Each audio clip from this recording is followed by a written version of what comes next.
Bismillahirrahmanirrahim. Assalamualaikum warahmatullahi wabarakatuh. Alhamdulillahillazi anzala ala abdihil kitaba wa lam yaj'al lahu iwaja. Alhamdulillahillazi anzala minas sama'i ma'an fa akhraja bihi azwajan min nabatin. Asyhadu an la ilaha illallah wahdahu la syarikalah wa asyhadu anna Muhammadar rasuluhu la nabiyya wa la rasulu ba'dah amma ba'd. Bismillahirrahmanirrahim.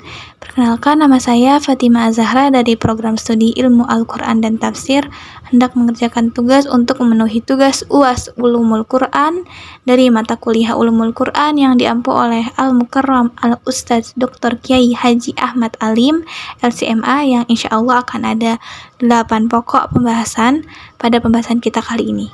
Maka apa sajakah pokok-pokok pembahasan kita pada kali ini? Maka marilah kita lanjut kepada pokok-pokok pembahasan kita. 1. Israiliyat. Israiliyat secara bahasa, kabar riwayat dari Bani Israel. Hukum asalnya adalah tidak membenarkan juga tidak mendustakan. Jangan membenarkan atau mendustakan ahli kitab. Israiliyat adalah kisah umat terdahulu yang dikisahkan oleh ahli kitab. Ahli kitab itu dari kalangan Yahudi atau Nasrani. Kisah-kisah Bani Israel dibawa ketika ahli kitab masuk Islam, kemudian dikenal dengan Israiliyat. Contoh hukum periwayatannya makbul: 1. Riwayatnya sholih. 2. Diam tidak membenarkan atau tidak mendustakan. 3. Mardud ditolak, tentang bagaimana kita menyikapinya atau tergantung sikap kita. Adapun kisah sepotong roti dari Abu Musa al-Asy'ari adalah seorang ahli ibadah atau uzlah yang memisahkan dirinya dari masyarakat selama 70 tahun setelah dosa besar, menghapus amal solih, dan jangan sepelekan kebaikan. 2. Qasam atau sumpah.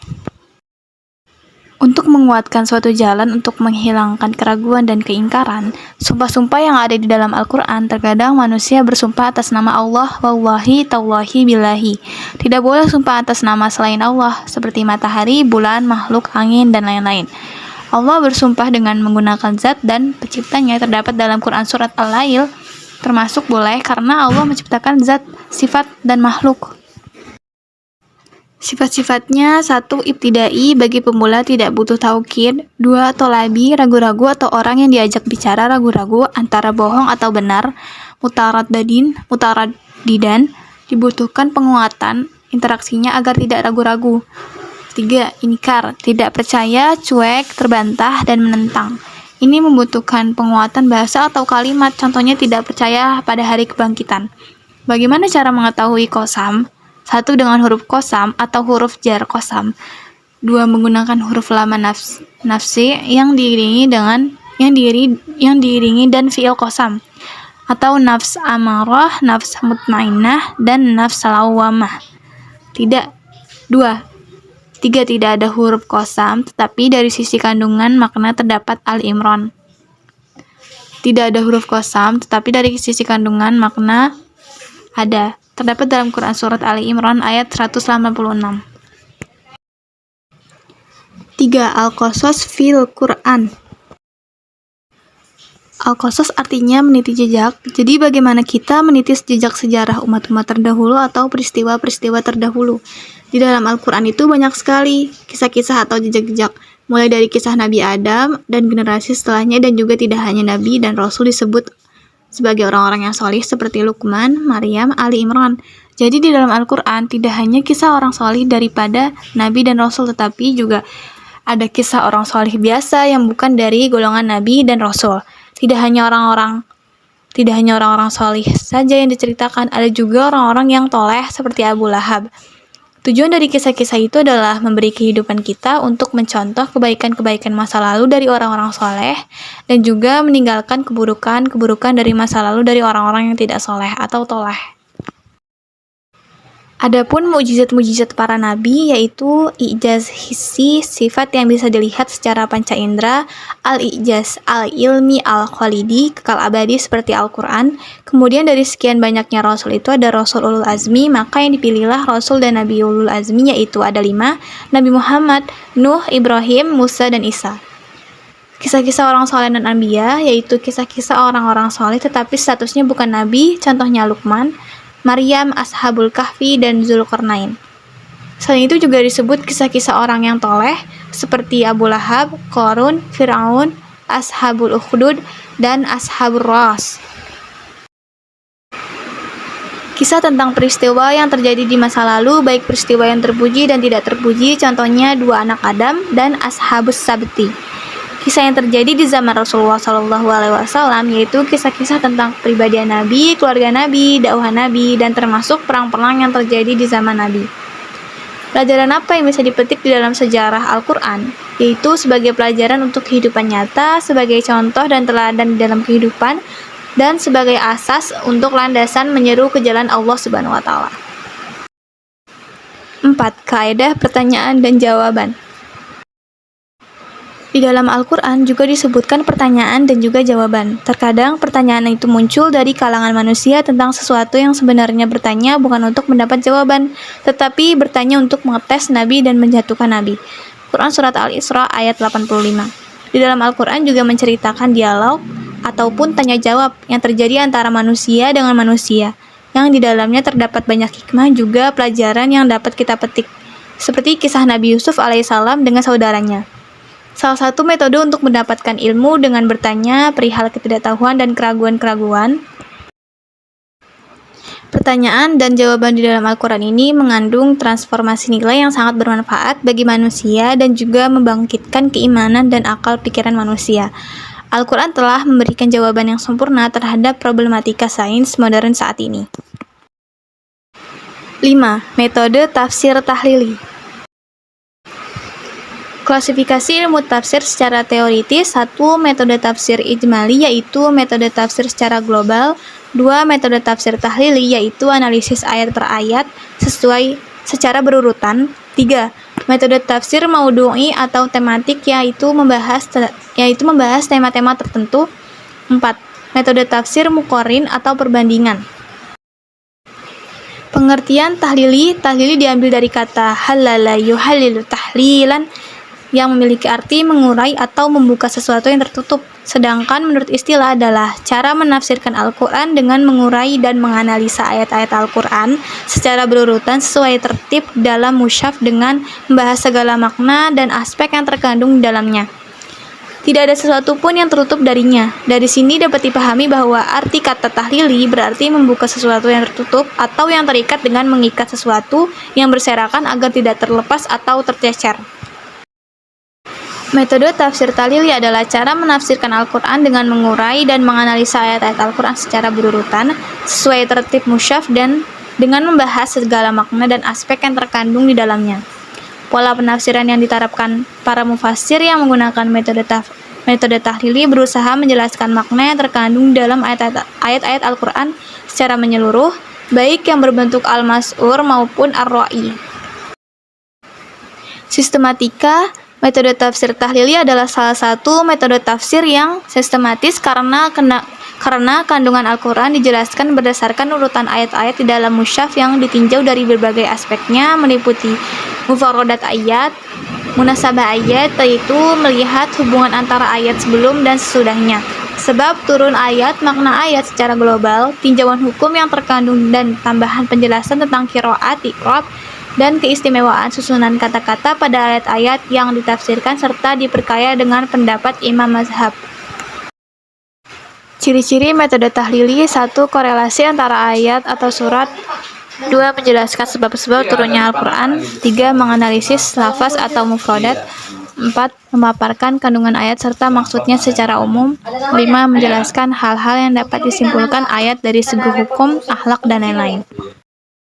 Keutamaan tafsir tahlili. 1. Mengetahui dengan mudah tafsir surat atau ayat karena susunan tertib ayat atau surat mengikuti susunan sesuai yang ada di dalam mushaf. 2. Mengetahui dengan mudah munasabah atau korelasi antara satu surat atau ayat dengan surat lainnya. 3. Dapat memberikan penafsiran kepada semua ayat. 4.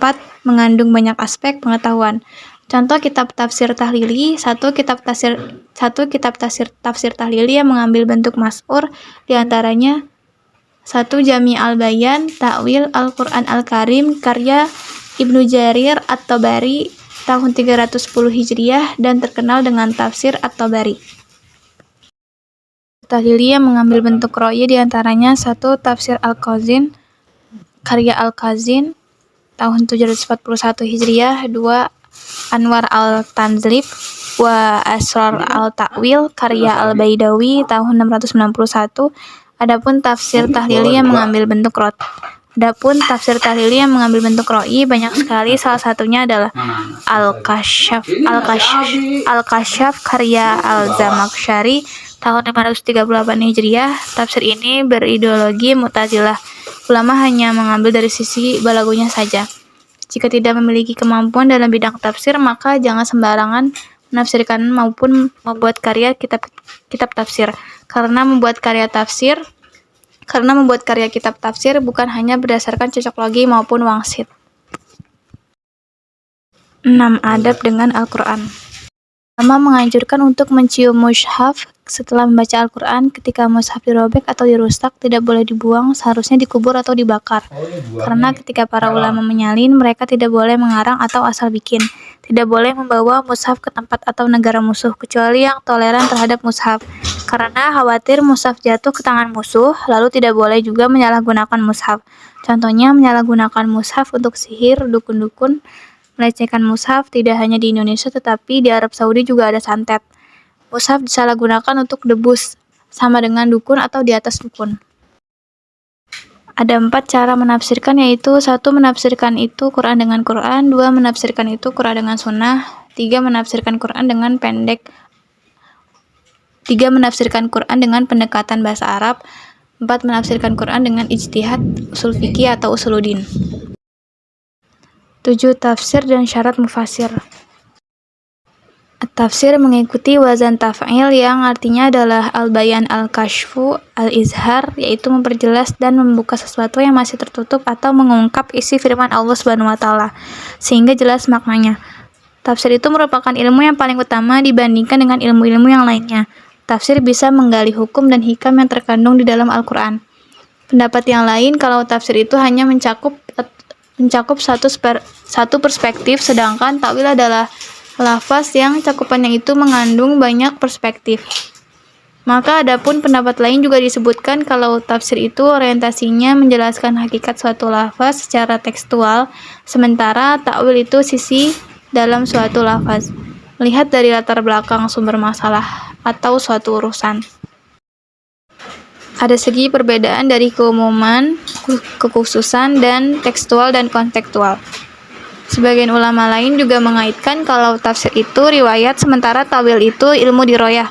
Imam Azam Kasirah, ilmu yang secara khusus yang digunakan untuk memahami kandungan yang diturunkan kepada Nabi Muhammad SAW untuk mengeluarkan hukumnya dan hikmahnya.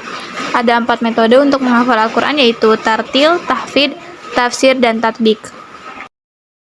Para sahabat kalau belajar Al-Quran 10 ayat itu tidak akan pindah kecuali mereka paham dengan isi kandungannya dan setelah itu diamalkan di dalam kehidupannya. Metode Nabi ketika mengajarkan kepada para sahabat, meskipun Al-Quran berbahasa Arab, mereka masih bertanya isi kandungannya meskipun para sahabat itu paham dengan artinya tetapi tidak dengan isi kandungannya. Keutamaan tafsir itu tidaklah sembarangan kecuali sudah memiliki syarat-syarat mufassir. Dan orang yang bisa menafsirkan Al-Quran itu adalah orang yang diberikan hikmah atas kandungan tafsir dan mampu membaca Al-Quran dan bisa berpikir atas kandungan Al-Quran tersebut dan diberikan kepada orang alim. Kompetensi ilmuwan yang harus dimiliki oleh seorang mufassir adalah 1. Bahasa Arab, 2. Ilmu nahwu, 3. Shorof, 4. Al-Ishtiqaq, 5. Ma'ani, 6. Bayan, 7. Badi, 8. Qiraat, 9. Usuluddin, 10. Usul fikih, 11. Ilmu asbabun nuzul, 12. Nasikh wal mansukh, 13. Fikih, 14. Hadis, dan yang terakhir 15. Mauhibah. Mauhibah adalah seseorang yang sudah mempunyai pengalaman yang matang atau mendarah daging atau sudah terlatih. Ada 4 cara menafsirkan. 1. Menafsirkan Quran dengan Quran. 2. Menafsirkan Quran dengan sunnah. 3. Menafsirkan Quran dengan pendekatan bahasa Arab. 4. Menafsirkan Quran dengan ijtihad, usul fikih, dan usuluddin. Tujuan tafsir adalah mengungkap isi semua kandungan Al-Quran. 8. Ilmu munasabat. Ilmu munasabat secara bahasa artinya al-muqarrabah, yang saling berdekatan. Jadi kata nasabah itu, munasabat itu seakar dengan kata nasab. Secara istilah adalah ilmu yang secara khusus dalam ulumul Quran untuk mengetahui kolera atau hubungan antara suatu ayat dengan ayat yang lainnya atau satu surat dengan satu surat yang lainnya di dalam Al-Quran, sehingga tersusun di dalam satu kesatuan yang utuh, tidak terpisah-pisah. Ilmu ini bisa membantu di dalam menafsirkan Al-Quran, mentadabburi Al-Quran, dan bahkan mengamalkan isi Al-Quran. Demikian juga ulama yang dikenal dengan ahli munasabat, Imam Burhanuddin Al-Biqai, yang sangat terkenal dengan kitabnya yaitu Nazm ad-Durar. Jadi banyak ulama yang secara khusus menulis kitab tentang ilmu munasabat ini. Para ulama yang pertama kali menyusun kitab secara khusus yang berkaitan dengan ilmu munasabat yaitu Imam Syekh Abu Bakar An-Naisaburi. Ini termasuk orang yang generasi awal yang mengumpulkan secara khusus ilmu munasabat antara ayat dengan ayat dengan surat atau surat dengan surat. Ilmu munasabat ini mengungkap bagaimana hikmah dan hukum pada suatu ayat atau hikmah yang terkandung pada satu surat. Tetapi syaratnya harus diserahkan kepada ahli tafsir yang memang mampu bisa untuk mengkolerasikan susunan-susunan ayat sehingga antara hubungan ayat dengan ayat atau ayat dengan ayat atau ayat dengan surat menjadi satu kesatuan yang utuh. Imam Izzuddin Abdul Salam mensyaratkan orang yang berhak untuk mengkolerasikan antara ayat dengan ayat, surat dengan surat, harus didukung berdasarkan ilmu, bukan berdasarkan prasangka. Contohnya, munasabat antara awal surat dengan akhir surat yaitu terdapat dalam surat Al-Qasas. Ada contohnya lagi, munasabat antara akhir surat dengan awal surat dengan redaksi yang berkesinambungan terdapat dalam surat Al-Waqiah di akhir surat, lalu berkesinambungan dengan surat Al-Hadid. Lalu ada juga munasabat antara nama surat dengan tujuan-tujuannya surat. Contoh, setiap surat mempunyai tema khusus dan sesuai dengan nama masing-masing. Misalkan surat Al-Jin itu bicara tentang jin, bagaimana hakikat jin itu seperti apa, bagaimana kisah tentang jin, kelakuan jin, ruang lingkup jin seperti apa, dan bagaimana hubungan jin dengan manusia. Memahami Al-Quran itu harus dipahami secara muasisi. Apa yang diturunkan dalam Al-Quran itu sifatnya tauqifi. Tauqifi artinya adalah sesuai dengan petunjuk wahyu, jadi bukan ijtihad manusia, bukan rekayasa manusia. Al-Quran itu dihimpun oleh Allah, dihimpun 30 juz, berarti hafal di dalam dada Nabi Shallallahu Alaihi Wasallam. Itu makna al-jam'u. Makna al-jam'u yang kedua dihimpun dari makna sistematika penyusunan.